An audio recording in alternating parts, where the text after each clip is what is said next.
என் அன்பின் பிரியமே, ஒரு இளவயது நபரால் உனக்கு ஆதாயம் ஏற்படும். புதிய அறிமுகம் கிடைக்கப் போகிறது. நீ கேள்வி கேட்ட தினத்திற்கு பின் வரும் ஞாயிற்றுக்கிழமை நிச்சயம் உனக்கு ஆதாயம் ஏற்படும். இது உன் சாய் தேவனின் என் சத்திய வாக்கு. உன்னை நான் உன் சாய் தேவா தவிக்கவிட்டு எங்கே போவேன்? உன் வழிகள் என்ன, எப்படி என்று நான் உணராமல் இருப்பேனா என்று நீ கொஞ்சம் யோசித்துப்பார். நீ வளர்ந்து என் பிள்ளையாய் இருக்கலாம். ஆனால் தாயின் கருவறையின் நினைப்பில்தான் நீ இன்றும் என்றும் இருக்கிறாய். அதையும் மீறி நீ உணர்கிறாய் என்றால் என்ன அர்த்தம்?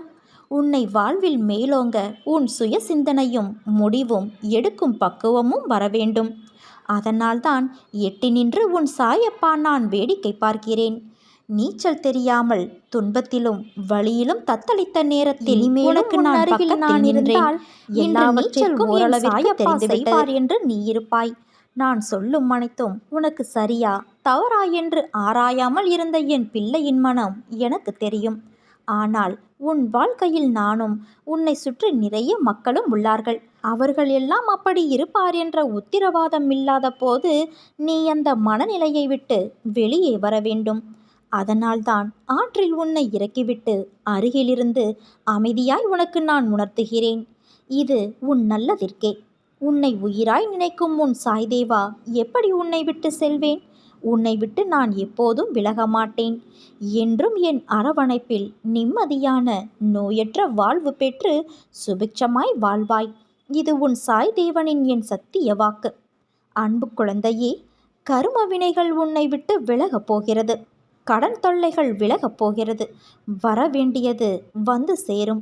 நீ எதற்காக காத்திருந்தாயோ அது நிச்சயம் நிறைவேறும். இன்ப நிலை நீங்கி துன்பச் சுமையை சுமக்கிறாயே, அனுபவிக்க இன்னும் என்ன இருக்கிறது என்ற அளவில் துன்பத்தின் எல்லை வரை சென்றுவிட்டு வெறுமையாய் நின்று என் முகத்தை உற்று பார்க்கும் உன்னை நான் கண்டு கொள்ளவில்லை என்று நினைக்காதே.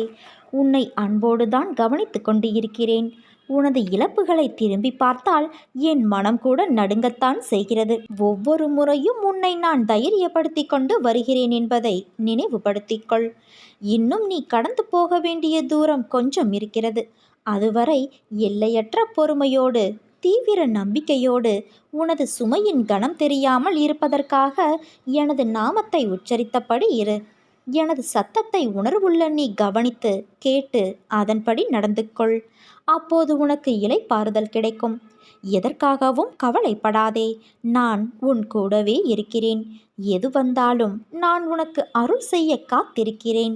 உனக்குள் இருக்கும் கவலைகளை தூக்கி வீசிவிட்டு உனது தந்தையான இந்த சாயி மீது நம்பிக்கை வை. உன் பொறுப்பை நான் சுமப்பேன்.